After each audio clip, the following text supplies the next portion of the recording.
Good morning. Afternoon. Afternoon. Hi there. Hmm. Good morning, everyone. No, well, right. Good afternoon, good morning, whatever. See everyone.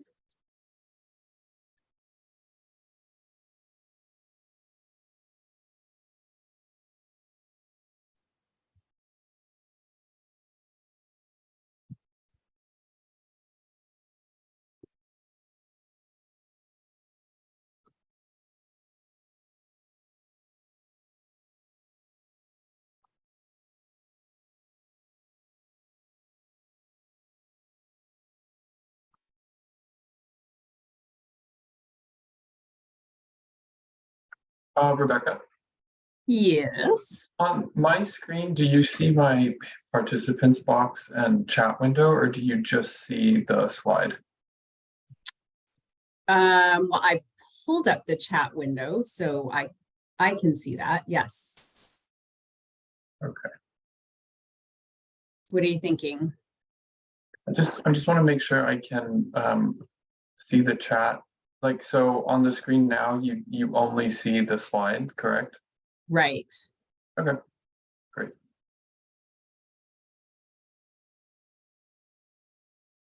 How are you, by the way, Kip? I know you have lots going on. Yeah, hanging in there. Busy. Thank you for asking. No, of course. I think as long as I've served on the commission staff, it's just, I mean, we're always so grateful for everything that you do. Thank you. I appreciate that. And there's a lot. So Yeah. just know we know. Yeah, thank you.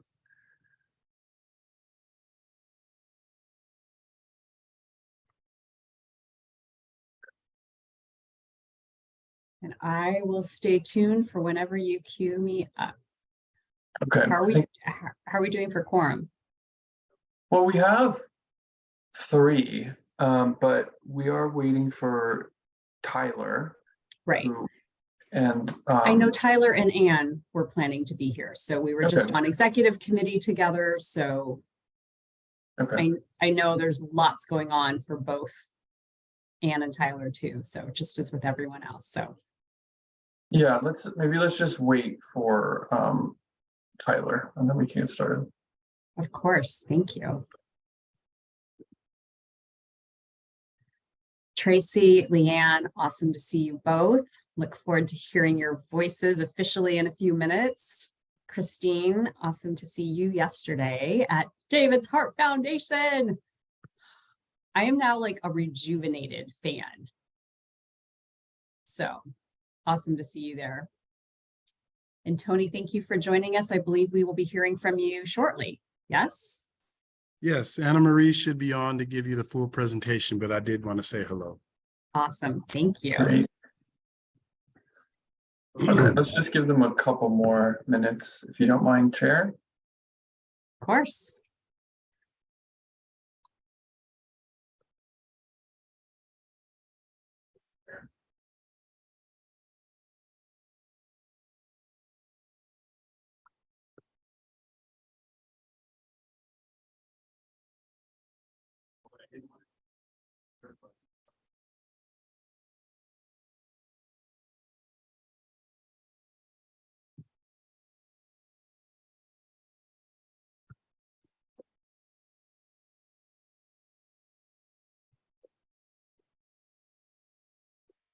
Tony, since we've not formally started up yet, and I know Kip will let me know when we need to just keep moving on, but quick update. How are you? What's top of mind for you out in our community right now? Was that question to me? That was for you. Yes, sir. Yes. Well, right now it's pretty cool because I just saw Jonathan and we're at the same event, which is the Tourism Authority Board retreat, which I'm on the Tourism Authority Board. So they did have a conversation about arts and culture and how it relates to tourism.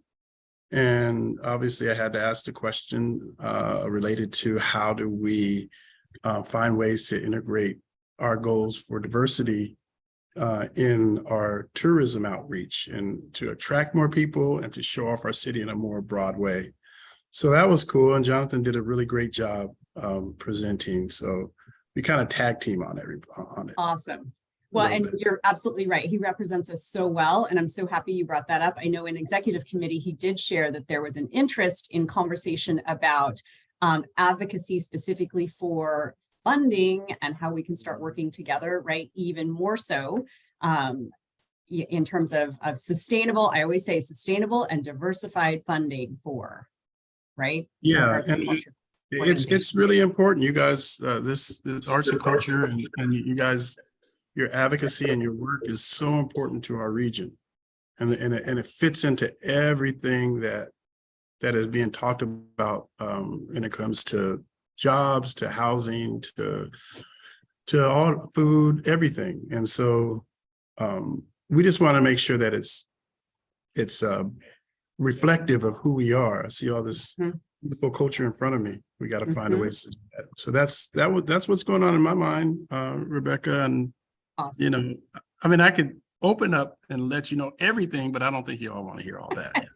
Not on this meeting, but I don't think you're ready for that. Not on this meeting, but I might take you, actually not might, I will take you up on that, because actually what you just said when I was talking to Brandon Stepp, right, yesterday at David's Heart He's Foundation, great. I mean, he said people are still thinking, there are, sadly enough, he said, people who are still thinking about art as the elbow macaroni on the refrigerator. And It's true. right, it was such a perfect quote, right? And yet, so we still have work to do, right? You do, but we'll do it together and we're here for you because we believe in what you're doing. Thank you. All right, Chair, I recommend that we get started. Awesome. I see Dr. Polito is coming on. I think just making sure, there he is, since he is joining us. All right, we will go ahead and get started. Thank you, Kip, for everything that you are doing to keep us on track and get us going. So welcome, everyone. And I will be reading from my notes since we are at a public meeting. We want to make sure we are mindful. My name is Rebecca Smith. I am the chair of the Policy and Funding Committee with the City of San Diego's Commission for Arts and Culture. And we do have particular protocols for these virtual meetings to ensure the highest possible level of transparency and access for our community. So as a reminder, we are now allowing for public comments to be provided after each agenda item. We only have one action item today. That's the approval of our minutes from last month's meeting. So just keeping in mind, commissioners, if you can keep your videos on throughout the meeting to remain as accessible as possible to our audience. And also we ask our staff to do the same. So quick roll call for all of our commissioners so we can check attendance. When I call your name, please unmute yourself and say present. Commissioner Albert Polito. Present. Thank you. Good to see you. Commissioner Tracy DeZenzo. Present. Thank you, with the cool artwork always in the back. Commissioner Leanne Kim. Present. Thank you. Always good to see you. And so Kip, I believe we are missing then Commissioner Hughes, Commissioner Martin, and Commissioner Bosler. Is that correct? Okay, awesome. Thank you. Your attendance has been noted. Also joining us today, of course, is Chief of Civic Art Strategies, Christine Jones. And of course, as we've been chatting, Senior Arts and Culture Funding Manager, Kip Reischen. Before we get into today's agenda, I want to call on Kip to review the guidelines for today's meeting. Good afternoon. In an effort to provide greater accessibility, members of the public may join the meeting as webinar attendees in order to provide virtual, non-agenda and agenda comment in real time. Committee members, city staff, and authorized presenters are attending the meeting as panelists, and the meeting will function for them identically to a typical Zoom meeting. As a refresher, please note the buttons on the control bar at the bottom of the Zoom window. The camera icon is to activate your video, the microphone is to mute and unmute. Please remember to stay muted when you are not talking and to unmute yourself when you speak. You will also see the chat window button. Please keep your chat window open at all times as you will be using the chat to signal when you'd like to speak. We do recognize that there is a hand raising function. However, we request that you type speak in the chat window for the record, and the chair will acknowledge requests in order. When wanting to make a motion, second a motion, or participate in a discussion, please type speak in the chat window and Chair Smith will call on you in the order entered. Please refrain from using the meeting chat for anything other than signaling that you'd like to speak. Thank you. We're now moving on to non-agenda public comment. The public was invited to submit public comment on agenda and non-agenda items via a web form accessible through the agenda and also our commission's website. Members of the public may join this meeting as webinar attendees, as we have already seen. And if members of the public have submitted comments in writing via the web form, then staff will read aloud those public comments submitted per city public comment protocol. And at that point, then I will ask Kip to read aloud any non-agenda public comment or call on any audience members who do want to speak. Chair Smith, there are no members of the public in attendance and no written submitted public comment. All right, thank you. Then we will move on to our first and only action item, which is to approve the October 14th, 2022 committee meeting minutes.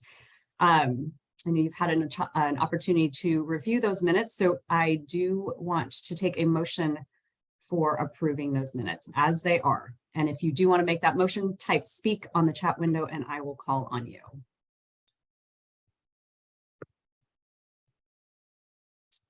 Commissioner DeZenzo.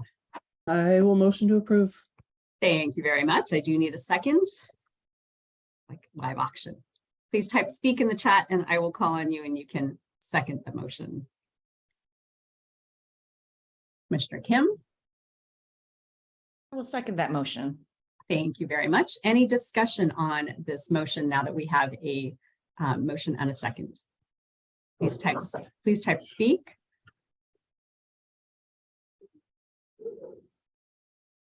All right, with no discussion, I will go ahead and take a vote. I will call your name and please respond out loud with yay, nay, or abstain. You do not have to have been present at the meeting to vote on this motion. So Commissioner Kim. Yay. Thank you. Commissioner Polito. Yay. Thank you. Commissioner DeZenzo. Yay.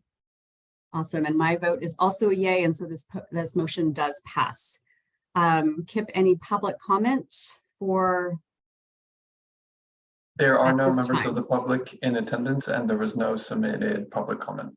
All right. Well, then moving right along, we are, and I'm super excited about our RISE report. This is our business for today, our RISE San Diego report on the spring 2022 nonprofit capacity building series. So at this point, Tony, I'll just turn it back over to you and then you can make the introduction to Anna Marie. How does that? So thank you. Thank you, Chairperson Smith. I appreciate the opportunity to speak to you all. Just a little bit about RISE. RISE was founded in 2014, and we focus on three, I think, important things. One, supporting urban leadership in these communities that we all are serving and we care about. Two, having dialogue with a lens that that focuses on issues from a urban community perspective on all types of issues, including arts and culture. And finally, we do capacity building for individuals, nonprofits, for-profits, so that they can actually serve the community and the urban communities. So that's who we are. I'm the president and CEO of RISE San Diego.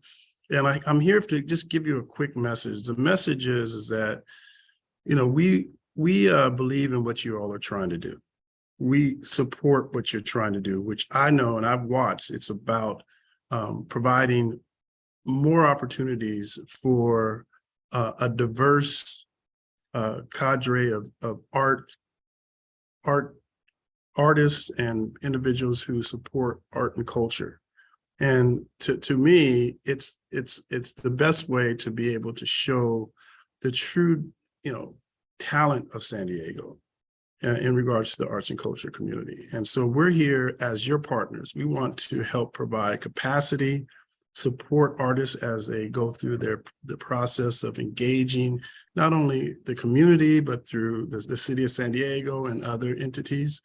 because, we believe that our talent and our culture has not been truly reflected in funding, in support, and also on how we portray ourselves as San Diegans. And so we spent some time this spring kind of trying to address those issues and provide some support for artists. We found out a couple of things that Anna Marie is going to talk to you about. But one thing I am pretty clear on is that we have to do more of this. If we don't do more of this, we basically have left these individuals that we started our work with, just out there lingering, because there's so much to do for them to be able to be competitive. So with that, I will introduce to you Anna Marie Montesina Till. She's our Director of Community Partnerships and really is the person who helps guide us in our trainings. Anna Marie.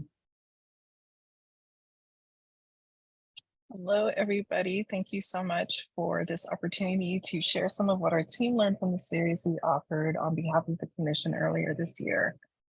This series aimed to increase participants' knowledge and skills in grant writing and researching funding opportunities, and to also provide some limited financial advising through one-on-ones to complement what was learned in class.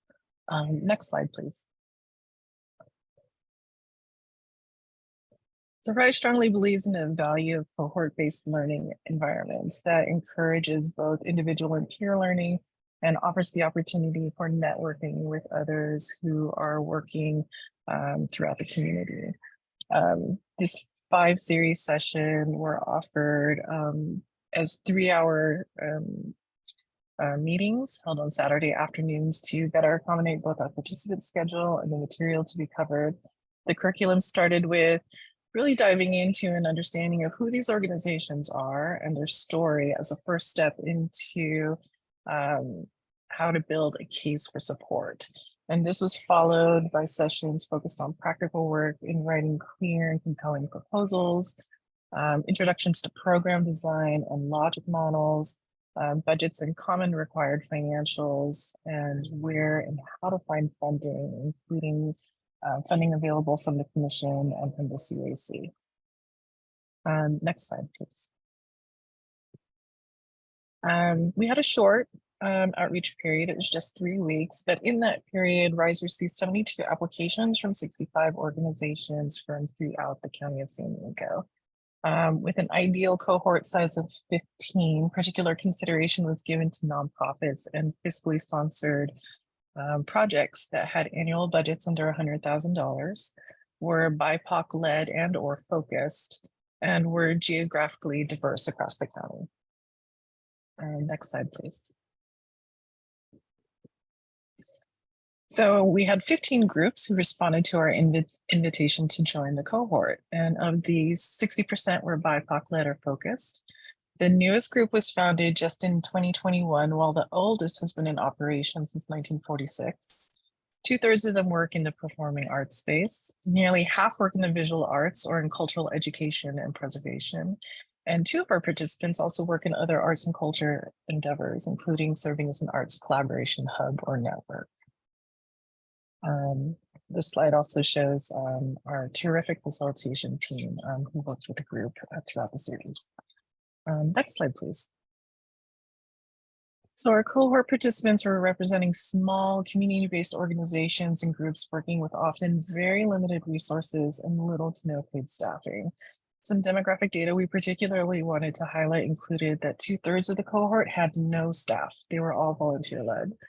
While all of our participants had annual budgets under $100,000, 2/3 of them had budgets that were less than half that, and 1/3 of them had budgets that were less than a quarter of that size. These were very, very small but mighty groups that were working diligently to bring their programming to the community. Next slide, please.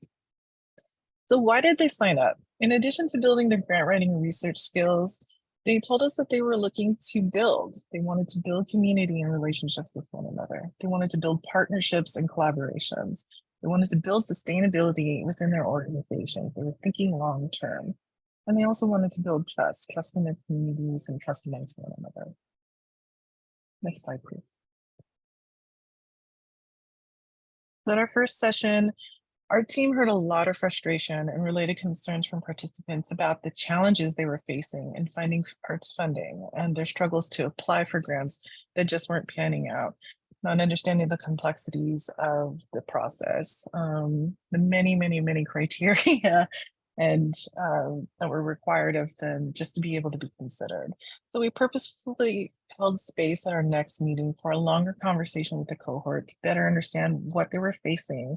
And some of the things they told us included the impacts of AB5 and 2257 on their orgs, the ongoing concerns about navigating amidst the COVID pandemic, and frustrations about needing to translate their cultures to conform to more technical terms just to get acknowledged or considered for funding.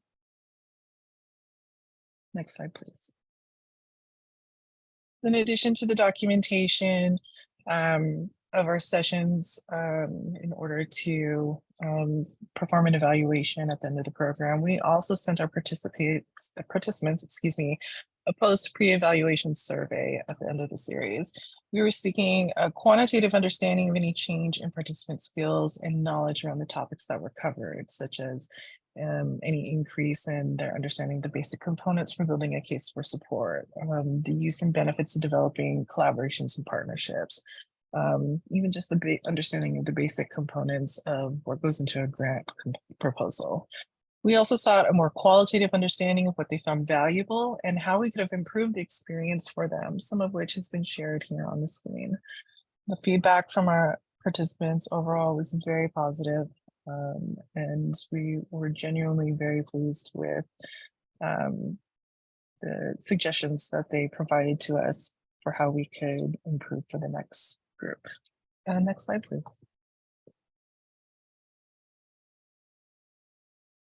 So based on our experiences with the cohort, we made some recommendations to the commission regarding next steps that could be taken. And we specifically recommended these steps with an eye towards focusing on the smaller organizations, such as those who are represented in our group.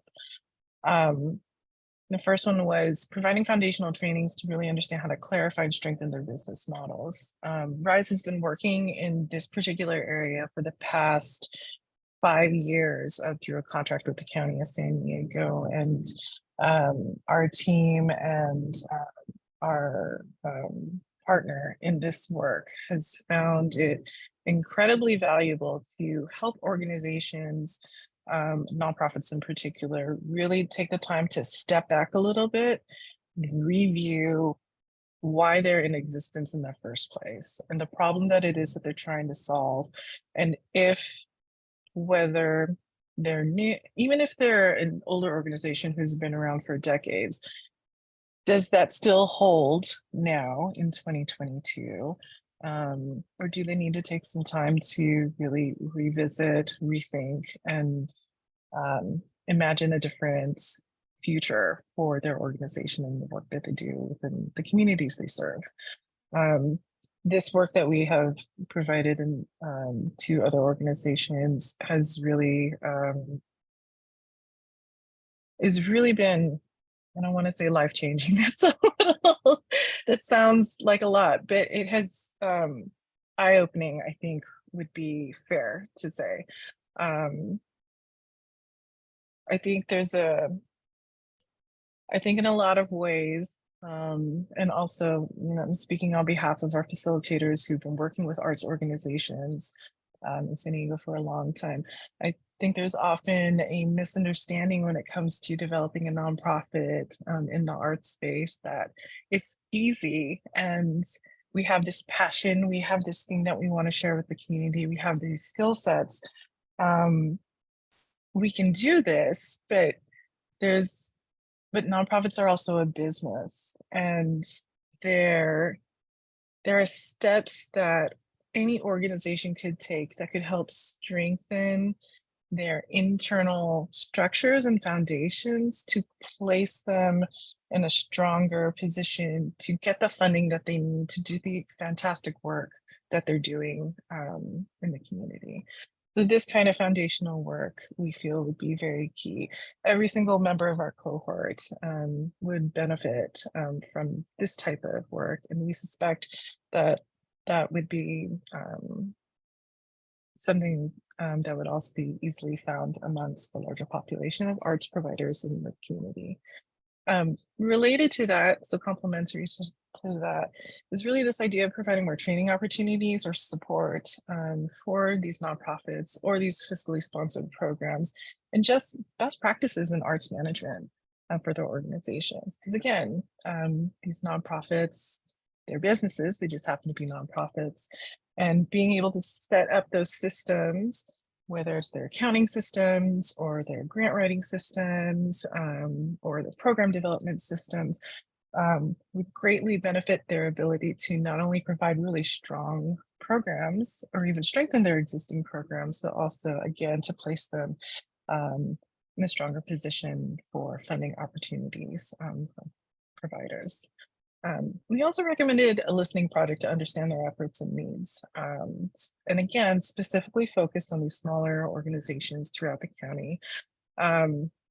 There was, like I said earlier, we built in some time into our sessions just to really listen to what it is that they were experiencing, what it is that they were hearing, the conversations that they were having amongst one another. We wanted to get a better sense of kind of where they were at and why funding, why both the grant writing and funding process, but just the process of working the art space in particular was such a challenge for them. And we recognize that, you know, there are all these very large kind of premier arts organizations throughout the county that are very big names, have very big budgets. I enjoy all the performances. I go to them as well. But I think it's very important to advocate for these smaller organizations, which are really the lifeblood of the community. These are our neighbors. These are our community leaders. These are folks who are working boots on the ground to develop and deliver really quality arts programming that reflects their cultures and communities, and an opportunity to really sit down in a very comprehensive and planned way to just listen and understand their needs and their goals. I think we go a long way to building really quality programming opportunities and support for them that could only positively serve just any community as a whole. I think I've rambled a little bit near the end now, but I want to thank all of you for letting me share this. And again, to the commission for the opportunity to offer this series. We had a delightful time just getting to meet everyone that participated in the cohort, and we're very grateful for the chance to work with them. So thank you. Chair, Anna Marie, no, go ahead, Tony, go ahead. Chair, I think you can see how passionate we are about this. Hmm? We are your partners on this, and we would, I mean, if we had the capacity, we would do it anyway. I mean, just the resources, we would do it anyway because we believe in this. But I would also say that just to tie it up a little bit, Yes. is that you know, we had to go through purchasing and contracting to finalize this contract. We are, I think, fairly sophisticated relatively to dealing with the city. I think I have some experience with the city. Yes, you do. And you can see that Anna Marie is very competent. It was hard for us to go through the process and get the contract done. I mean, we had to go back and forth. These folks that we're working with who have the talent, the actual talent, it's almost, I'm not saying it would be impossible, but it would be extremely difficult for them to get any type of significant funding to display the arts and culture of these communities that you're targeting. So that's something I think you all have to wrestle with, and we'll be supportive of that too. But thank you for the opportunity to present. No, absolutely. And we do hear you sort of process, right? Something to always talk through. And I'm even looking at, Commissioner Kim, who is now with us, but she and I have been having these conversations for many years now. So thank you for that. And Anne Maria, not rambling at all. We can definitely, as Tony said, see and hear your passion. And on the commissioner side, we've got some comments and questions and lots of passion on this side too. So again, I'm going to call you in the order that you have put speak in the chat. And this is why we get to do this with policy and funding. This is the good stuff. So Commissioner DiZenzo, you are up first. Yeah, hi. Honestly, I feel your pain with the contract situation and having to deal with anything citywide. Just be fortunate or be thankful that you're dealing with the commission, and the commission is staffed by some amazing people that are going to help you through thick and thin. I mean, they're just amazing. I think that our staff is probably the best in the city right now, and I'm not just bragging.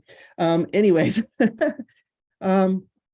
My question is after these discussions with these groups, is there a scheduled follow-up with them to ask them if they've implemented any of the changes or ideas that were suggested, and if they need further assistance? And then if not, why are they not implementing it? Yes, so after we work with any particular cohort, we like to follow up 6 months later, just to do a check-in. Also, not just a check-in about, how are things going? Did you find what you learned useful? Are there other things that it could really use to help you with next steps in getting your organization to where you want it to be? It's also just to help facilitate relationship building, because we don't want this to be a thing where they come into a training and it's like goodbye.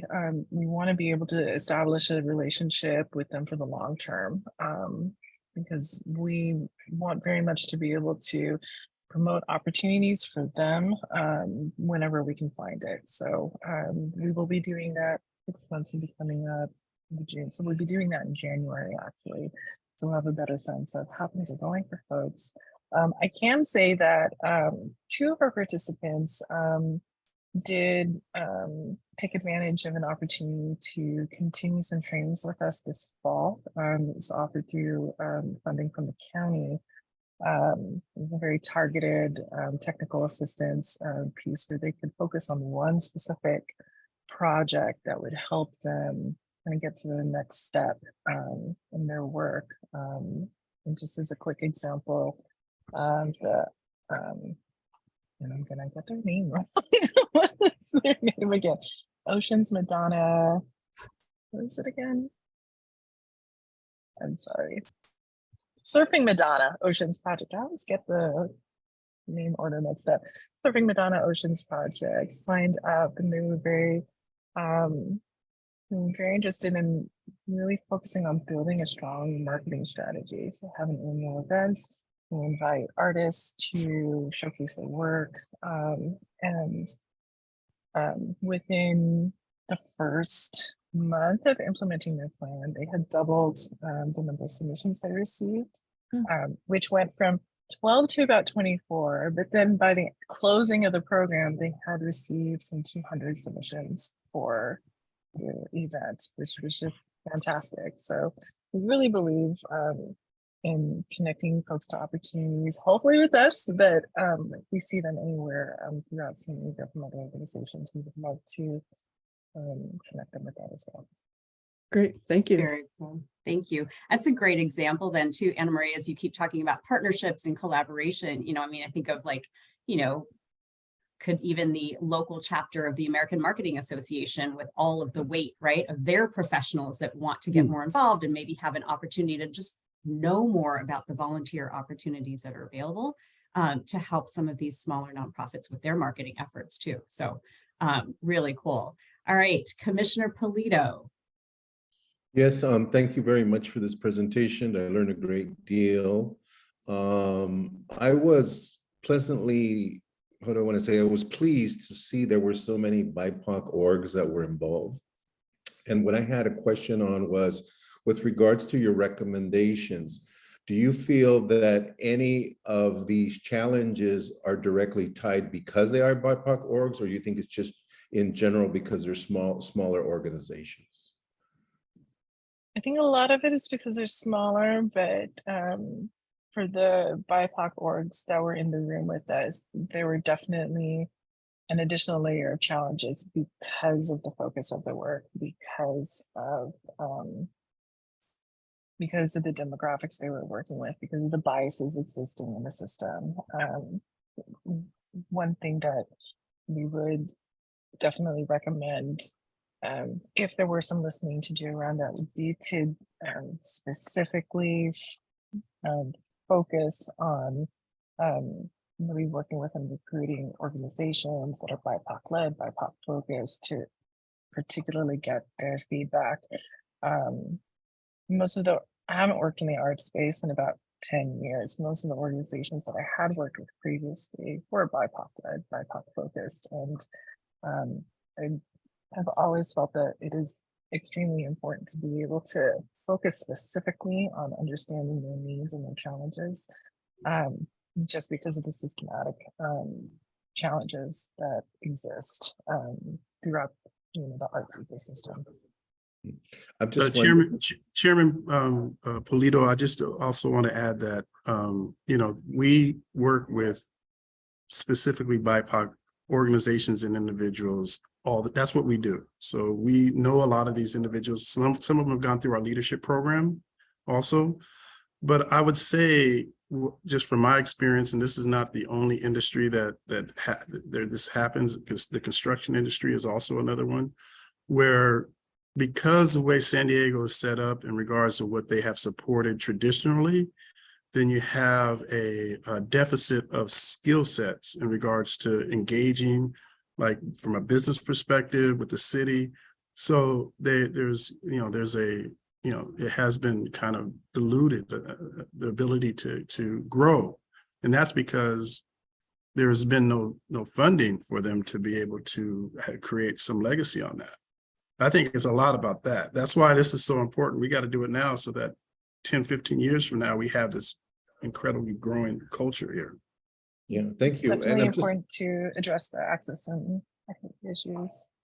But I'm just wondering, and just as a simply a friendly amendment, might that be something you would want to add to these recommendations, just as a caveat around the questions of BIPOC communities? Because I know it's one of the biggest challenges, yet one of the things that we really want to work on with regards to the commission. And I think this would really be another affirmation that this work is so critically important for those communities that have not had the same opportunities as others. So I just wanted to say that. But again, for the most part, I really appreciate this. And I'm just throwing that out as something that I would say is really important. And the fact that you folks know it is fantastic, but it would be great for other people to know it as well. So thank you. We agree with that. Thank you. I agree with that. Thank you, Commissioner Polito. Commissioner Hughes. Again, I'm just using the chat. Commissioner Hughes. Thank you very much, Chair. This is a great presentation. I appreciate the work that you have put in working with these small BIPOC organizations to really give them the tools to make their case and to fight the systemic biases that are in place to not allow them to have the funding to which they deserve. That's so helpful. I'm wondering, so grants are one thing. Grants are extremely helpful, but are there other funding streams being discussed in these meetings with the cohort to teach them about opportunities for taking appreciated stock, for opportunities for taking IRA distributions? It's December and everybody's got to do their required minimum distribution from their IRA by year end. So it's top of mind for me, doing qualified charitable distributions. And those kinds of one-on-one funding rather than the big grants, because then it makes the grants easier to get if you have those kinds of one-on-one fundings. The other question I had, in addition to the leadership cohort, has there ever been a discussion with the Fieldstone Foundation? I know Commissioner Kim and I both went through, when we were in the nonprofit world, the Fieldstone Foundation's executive leadership training program, and it was transformative for me. That mentality of taking and looking and saying, hey, this small thing that is our problem, let's bring it up to that 30,000-foot level, and let's get a better understanding of our place in the wider community. And that is something that Fieldstone specializes in. And I wonder if there's some cross-pollination that could happen there, because they also serve organizations from micro to macro in budget size. But they tend to be more primarily white institutions. So maybe there's opportunities for some cross-pollination and meeting in the center there. And then finally, and this is more of a question for Christine from our team, I know that the Nonprofit Academy has gone the way of the dodo, but if USD ever has an opportunity for us to push them in another direction, or if there's funding from the county for something like this, especially as they get their own arts office, I would just say that this is a perfect opportunity for that kind of training program, where we can incubate these kinds of smaller arts and culture organizations to get them trained up to that institutional level of, hey, we can ask for this, but we can also ask for this, this, this, this, and this. And then also the final thing I'll add to it is, with the county's Commission for Arts and Culture coming online, hopefully in the near future, just that I want to make sure RISE has a seat at the table, talking about getting those dollars into the small organizations which you work, to make sure they get their fair share of the pie, rather than allowing the larger institutions that have legacy institutions dominate the conversation, and then it's coming late to the conversation of you guys and the organizations that you serve getting the funds that they deserve. So I'll leave it all there. You for that. I can speak to your first question regarding the funding opportunities. We had a limited amount of time to really talk about diversifying their funding streams, but we did dedicate some time towards that. Our facilitator was talking about some of the things that folks are already doing, whether it's crowdfunding, whether it's events, that kind of thing. I had not heard about the kind of IRA distributions that you were talking about, so I'm making a note about that. Oh, it's the bestest thing in the whole wide world, Really? because you can take up to $100,000 from your IRA distribution. So IRA required minimum distributions began at age 72, but you can still do a qualified charitable distribution starting at age 70. There's a nice little loophole that the IRS did not close. And so you can distribute up to $100,000 from your IRA, and it is not taxable income to you. You don't get a donation for it, but an avoidance of tax is just as good as a deduction. So you can give up to $100,000 to as many organizations as you want. They can't go to family foundations. They can't go to donor advised funds. So this is a great opportunity for small arts and culture organizations, especially with a older population with whom they serve, to say, hey, give us your RMD, give us that money, avoid the taxation, and then we will, put it towards our ends. You never have to pay the tax on it. Bing, bang, boom, we're all in a happier place. By the way, I'm a financial advisor and I get passionate about this stuff. Yes. Yes. For anyone who does not know, that is his day job. And oh my goodness, I wish we had like a snippet, like a quick video, Tyler, that we could just have you say that and shoot it out to all of our nonprofits. That would be so cool. Shoot it out to your clients, Tyler. That'll be great. I'd love to tell them about RISE. I would say that Fieldstone, we definitely have, because of the amazing Leanne Kim, we've done some partnerships with them. There's also, I'm sure there's more opportunities to do that. Also, when it comes to the School of Leaderships, the Nonprofit Institute, they've been a great partner for us for a long time. Dr. Zachary Green, Emily Young, They have, we work with them on a lot of different issues. So we're very familiar with them. So I appreciate those recommendations. Awesome, thank you. And speaking of the amazing Leah and Kim, Commissioner Kim, your turn up next. Thank you so much. Because I'm a newbie on the commission, I'm still catching up, so I'm going to apologize in advance for my ignorance. But for me to understand the whole scope of why we're doing this, I want to go back a little bit. Is it fair for me to assume the history of this whole project is because the commission is now trying to do more DEI work? Is that the impetus of this particular project, number one? Is this the first time that we've done something like this? And did RISE, are we contracting RISE to do this multiple times? Because if they only serve 20 organizations and artists, that means at least 55 others weren't served. And we know that this is just the tip of the iceberg. So is this just a one-time deal? I'm also interested in what do we do as a commission with these recommendations? So now RISE has collected this information. Are these recommendations for us as a commission, or is it to the city of San Diego? Because I am really jazzed about a listening project. I don't know what that is exactly, but I'm jazzed about it because one of the key ways for us to break down barriers is to listen, and we don't do that enough. And so is this something that we're supposed to take on as a commission?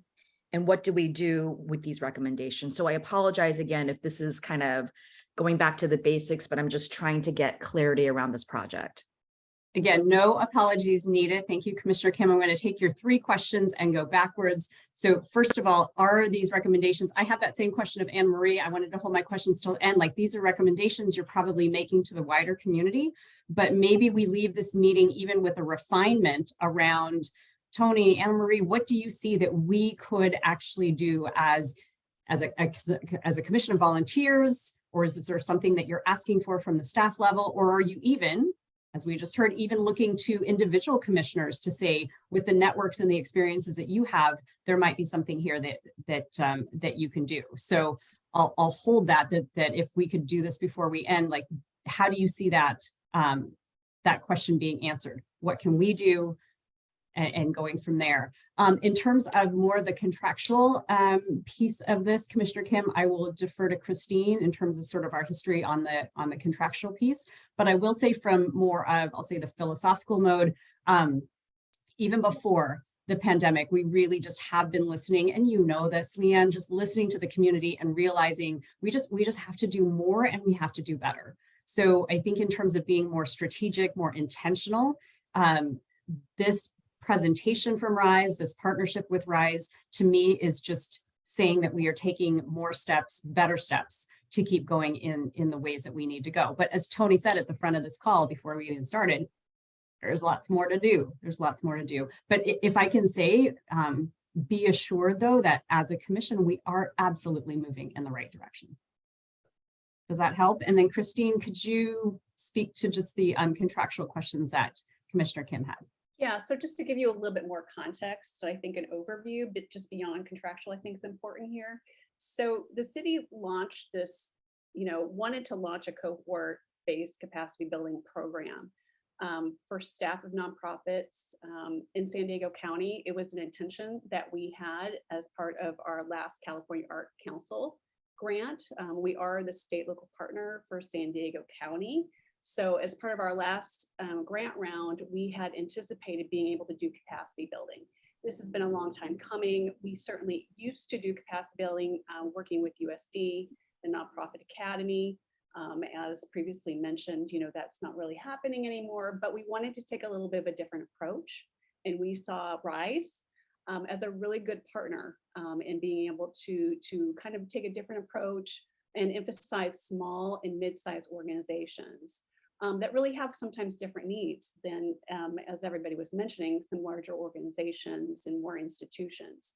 So that was kind of the kind of beginning of it. So what we did as the city is we contracted with RISE basically last winter in order to carry out the spring capacity building kind of program.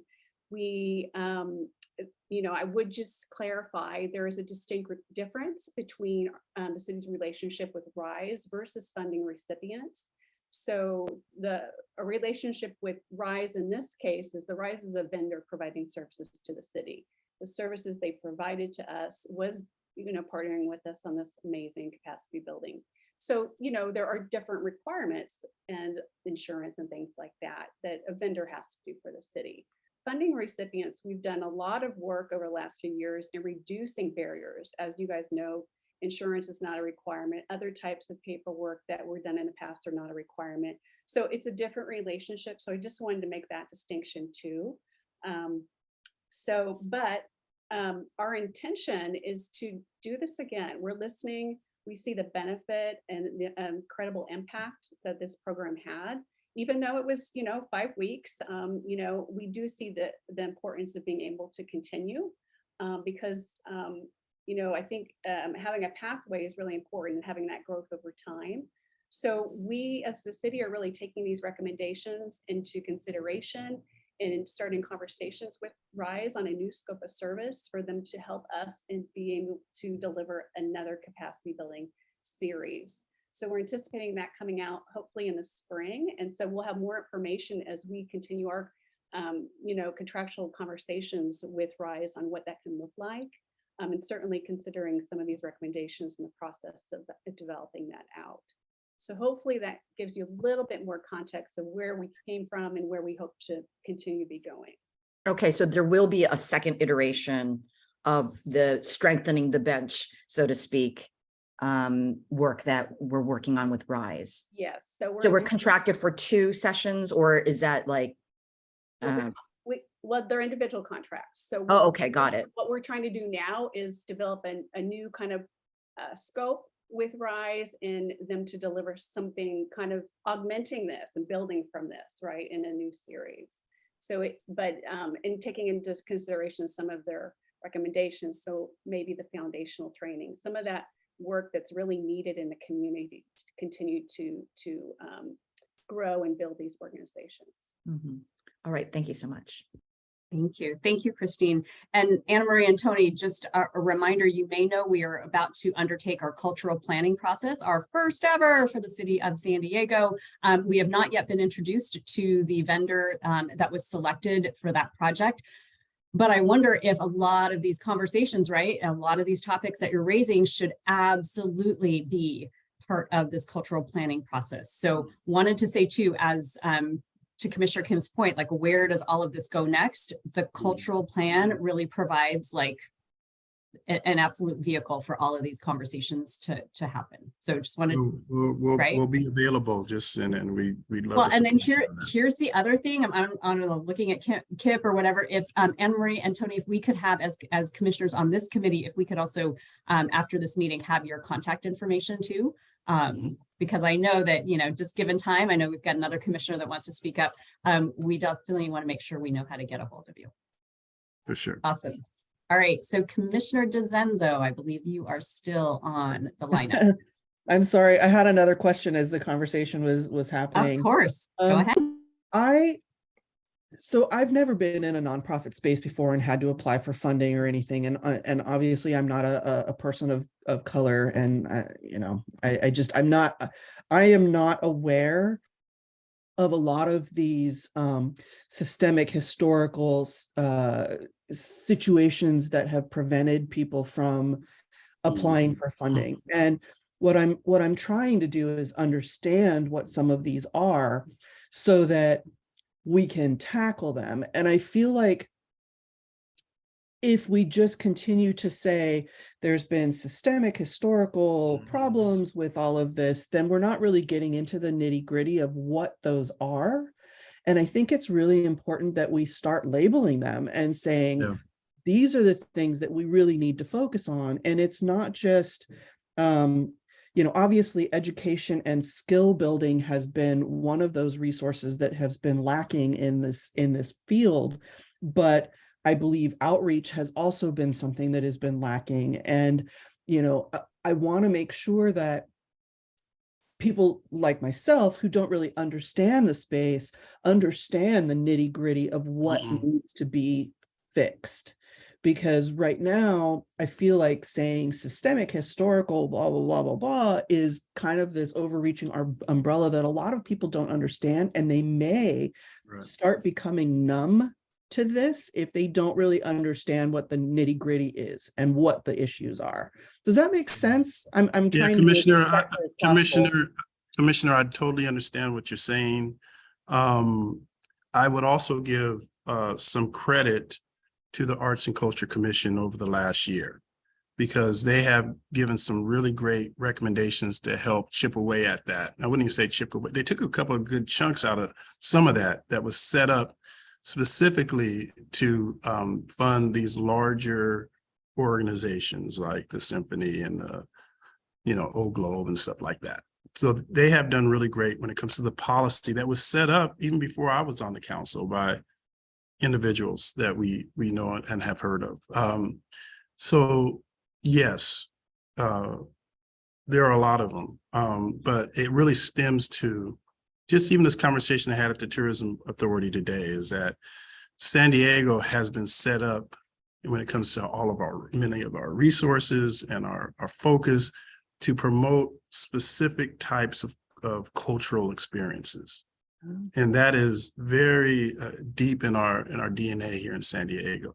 What you all are trying to do is to kind of splice the DNA, if we want to use that analogy or whatever, but we have to change it in regards to what's important to us, not only from arts and culture, but it's the city, it's the county, it's tourism, it's business, it's all the things that we do. And so it's so far entrenched that it's going to take a long time for you to do it. And I would just say, last thing I would say is that it's not only your responsibility to do this. It's really not. If you all put it on your shoulders, you will be ineffective in doing that. It's a lot of us. We have to have this conversation in every single sector. And I think some people are starting to have that. I'm on the Downtown Partnership Board. I know Betsy Brennan, again, understands this concept.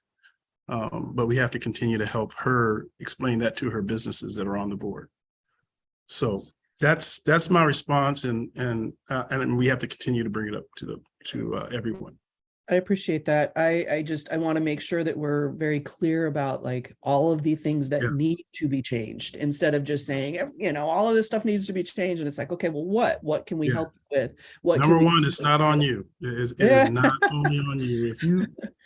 We all want to do our best, but I'm just telling you, the Arts and Culture Commission is just a part of it. And Jonathan will probably support that concept. And matter of fact, it's probably, it's not even close to even 50% of your responsibility, as far as I'm concerned, when it comes to what we do when it comes to arts and culture in the city. Thank you. Thank you. We're going to quote you on that, Tony. We need to have this conversation in every sector. Yeah. Commissioner Hughes, I believe, has also asked to speak. And then also for the record too, just knowing Commissioner Polito, I believe, had to leave or will have to leave at 1 o'clock. Commissioner Hughes. I will keep this brief. A couple of ideas for our consideration. I think to Commissioner DeZenzo's point, I have been out of the nonprofit space for about 9 years myself. It's been a while. And some people, it's all of us have varying levels of exposure to what it's like to work in or run a nonprofit. And maybe it would be a worthwhile exercise for all of us to undertake trying to write a grant, even undertake going through the process of filling out the annual request for funds, just so we know how time consuming and difficult it can be, not to cause any kind of PTSD in my friend Leanne Kim, but just so we have the muscle memory. And when we talk to others, we can speak from a place of knowledge. The other part of this is I am chair of the advocacy committee for the Commission for Arts and Culture. And right now is our annual request to the elected officials for funding. One of the big items that we're pushing for this year is a quick implementation of the Penny for the Arts. And, you know, Tony, you know Penny for the Arts. It goes way back. Yeah, I was on council when that was happening. Yep. And unfortunately, it hadn't happened till now. But the nice thing is, I think we've got a city council that is going to put teeth behind it and does not have the kind of obstruction that you had faced in previous administrations. Well, if RISE and the individual organizations that RISE has contacted and spoken with can all put their advocacy hats on and talk to their city council members and say, give us Penny for the Arts, because that rising tide, raising all boats mentality, it can get us up to the projections I've seen is $24 million. Well, that's a lot of small grants that can go out to organizations. That's individual money that can go through the individual fund, through the impact fund. And that is where we don't have to just give to the large institutions, but we can expand the pot almost exponentially with those level dollars. And, you know, me going before city council members and making the case will only go so far, but having the constituency out there saying, yes, get us to Penny and get us there quick, I think is going to have a much deeper impact. Absolutely. Thank you for that. Any comments from Anna Marie or Tony on that? And we do have Commissioner Kim wanting. I would just say, and this is taking my RISE San Diego CEO hat on and putting my other hat on in regards to lobbying the city council. The city council and the mayor, the approach for that needs to be a lot different, and the faces and the actual motivation behind the Penny for the Arts should be adjusted to reflect this discussion. Because I'm telling you, the council, that there two council members are RISE fellows. I don't know if you know that. The president of the council, the president pro tem, we have members there all over the floor. There is a change in this. So when that's what they're focusing on, these types of issues here. That's why there's such a great opportunity for change. And if you go the same route as before, which Lori Zapp is she was a good friend and all of that, and she was the person who led that. I think you should think about your approach on that. And that's just now. Let me put my other hat back on. With all respect, Commissioner, that's all. With all respect.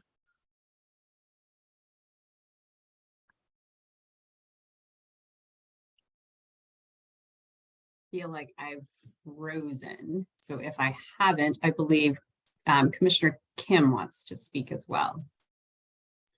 I just wanted to, say that what Commissioner Hughes just brought up, there's some teeth in that. And I think, in fact, if part of these trainings may include advocacy, especially when we're talking about small BIPOC organizations.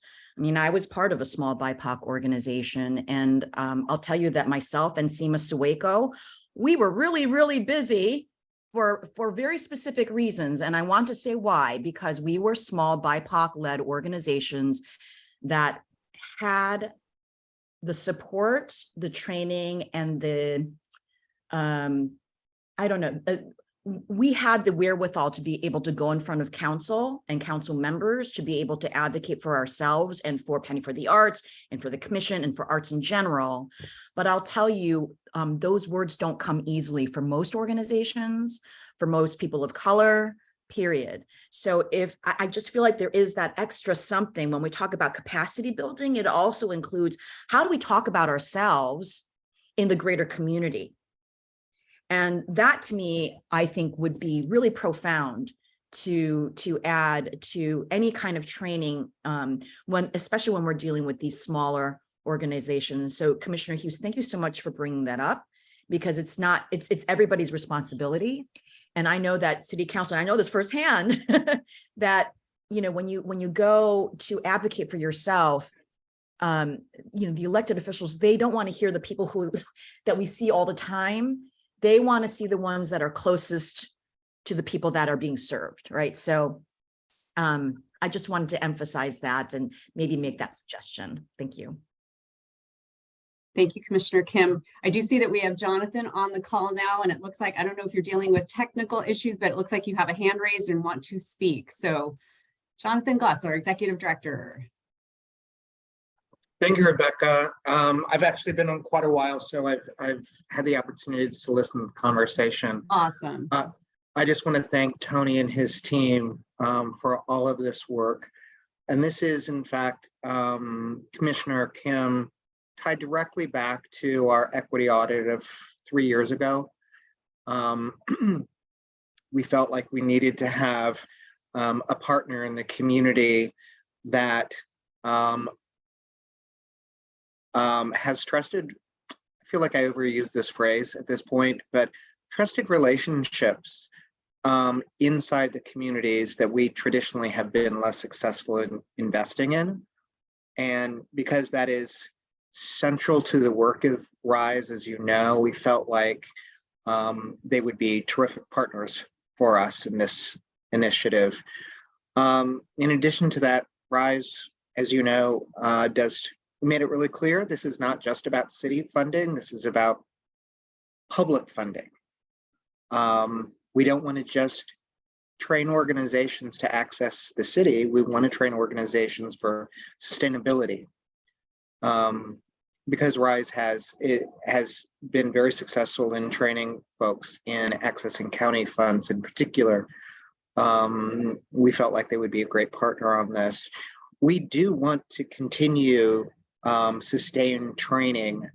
San Diego is not as successful per capita as the Bay Area and Los Angeles in accessing state funds either.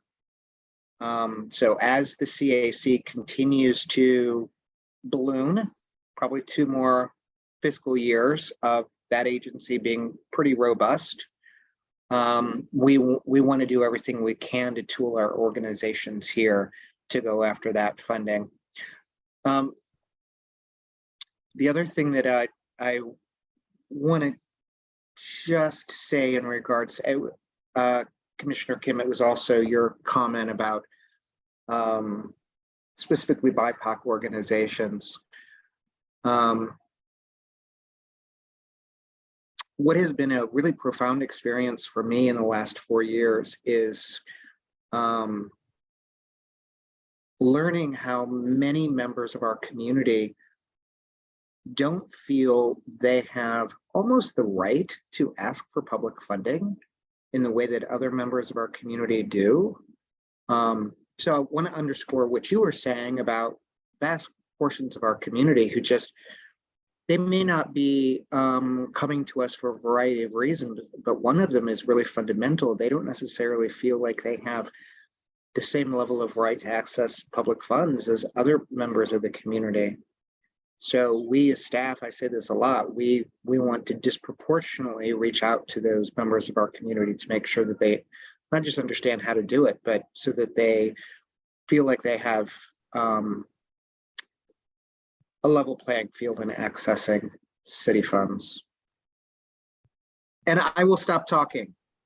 Well, actually, Delighted to be here. Jonathan, really good to see you. And then I think I'll ask, are you doing the staff report? Because it is time for staff report, or am I turning over to Christine? Christine Jones and Kip Eischen.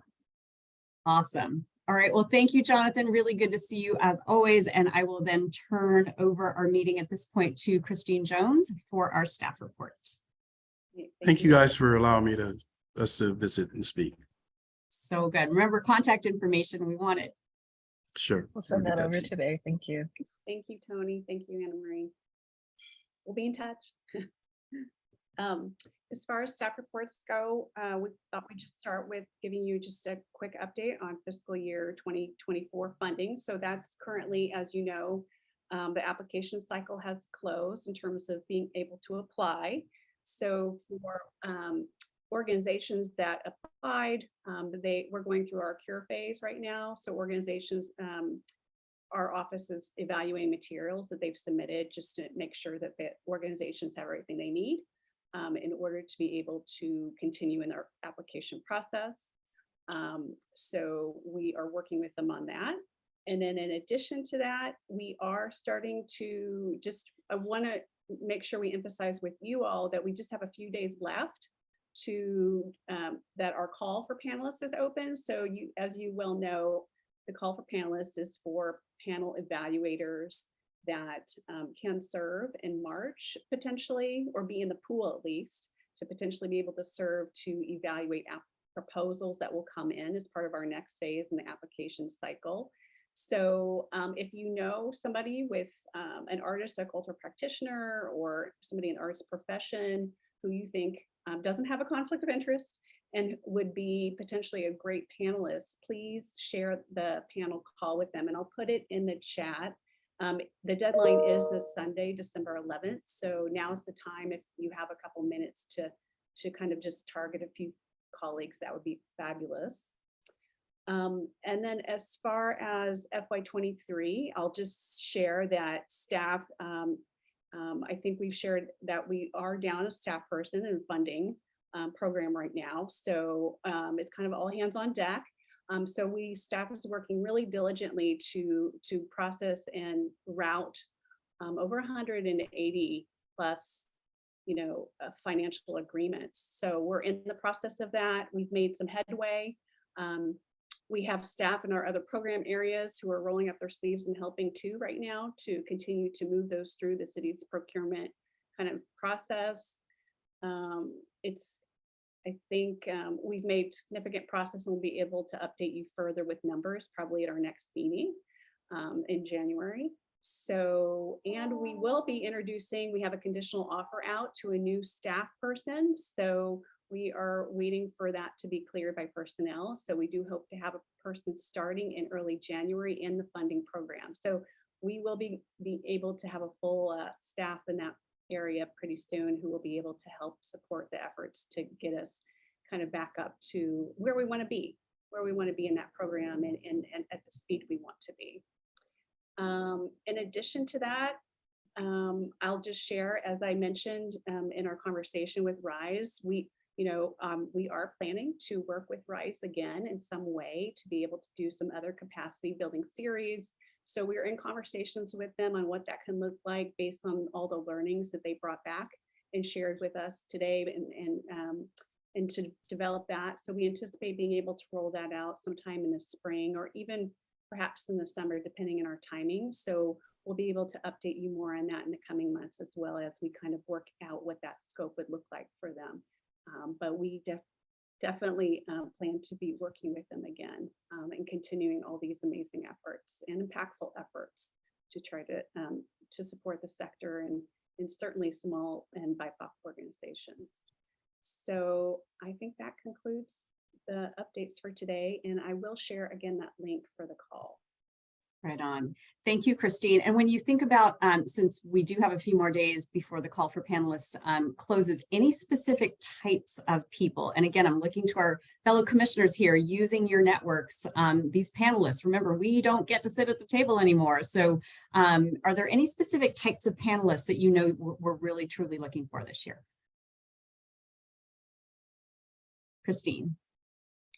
We are still kind of organizing information. So I can't tell you that we definitely, I would imagine we're going to need disciplines such as museums, science, performing arts is always something we need, theater, choral. So those are just, it's very discipline specific, but some of those areas, I think in the past, are areas for cultivating a deeper bench, if you will.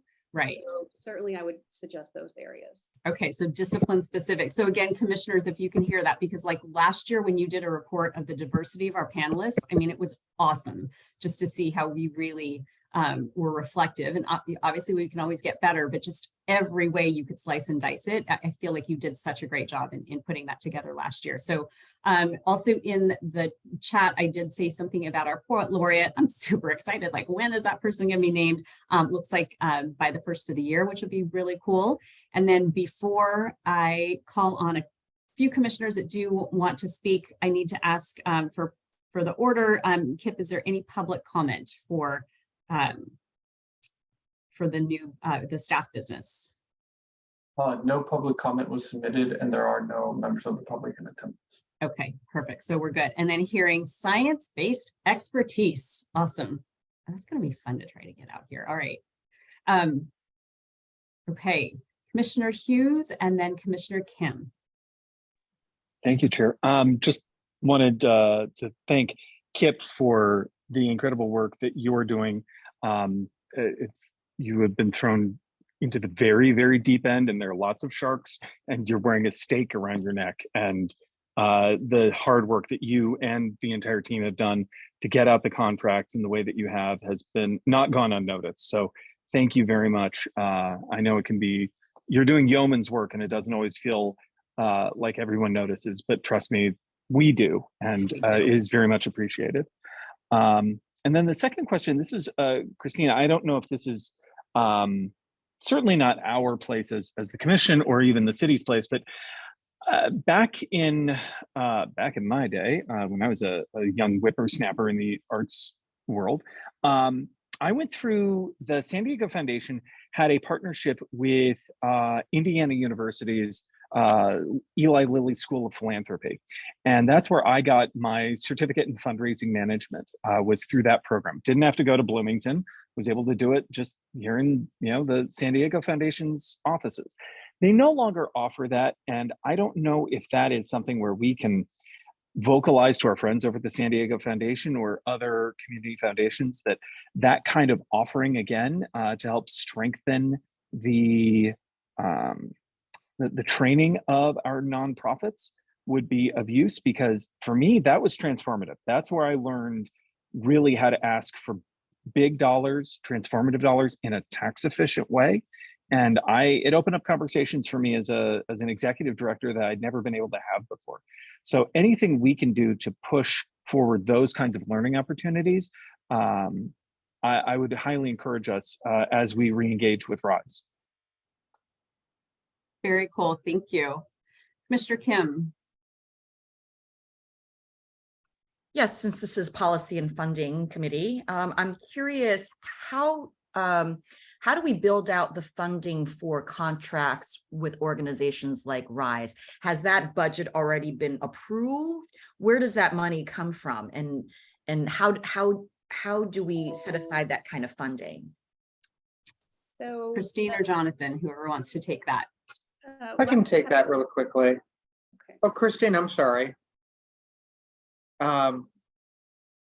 So this contract in particular is using California Arts Council funding. We, as the state local partner to the CAC, we provide a myriad of countywide services. It's mostly convening. We get about 60 grand a year, more or less, through that contract. It varies year to year. Number one, how much we get and how we direct the funds. In the days when we actually had a formal partnership with the Nonprofit Academy at University of San Diego, the CAC funds would cover the cost of that, and then it would be open countywide. This training program at RISE is also open countywide, and it's funded through the CAC. You don't see the CAC show up in our annual budget that goes to City Council because it's not a TOT annually budgeted initiative. So, for example, Commissioner Kim, if we get a big chunk of money from the NEA, chances are it will not show up in the city budget unless they tell us it must. Now it's tracked in our through our finance department. So it's all accounted for in a transparent way. But because we exist on TOT funds, we being the Department of Arts and Culture, we show up in the budget book as just as TOT and then capital improvement monies. Is that So, too much information? well, so in other words, like the CAC funding that we receive, are we just like a pass through? No, it comes to here and we actually cannot re-grant. So what we do is we use the money for training initiatives like this, studies. So our creative economy study will be paid for by the California Arts Council funds. The stipulation is it has to be county-wide initiatives. So you're not going to be something like the CAC funding is not going to go to cultural planning, as an example. It's going to go to, think of these as special initiatives that are open county-wide. Okay, thank you. Thank you. Anything else? And then thank you for that staff report then as well. Commissioners, any new business for future agendas that we won't necessarily discuss in this moment, but just want to have noted for the future? Please speak in the chat if you want to speak and be recognized. There's lots going on, I know.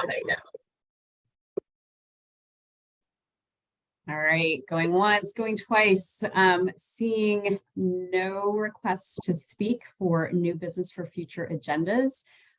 Just want to remind everyone that due to the calendar, we will be meeting on the 16th of December as a full commission. And so that's just next week. So we will see you all then. And again, call for panelists. Think about your networks, people that are in the science, that have a science-based expertise. And then hopefully we can all just keep supporting the work that RISE is doing. And I know I will be contacting Tony and Anna Marie sometime very soon. So enjoy your weekend, everyone. I will go ahead and adjourn this meeting at 1:19 in the afternoon. Thank you. Thank you, everyone. Thank you, everybody. Everyone. Great to see Bye. you. Good to see you. See you next week. Bye.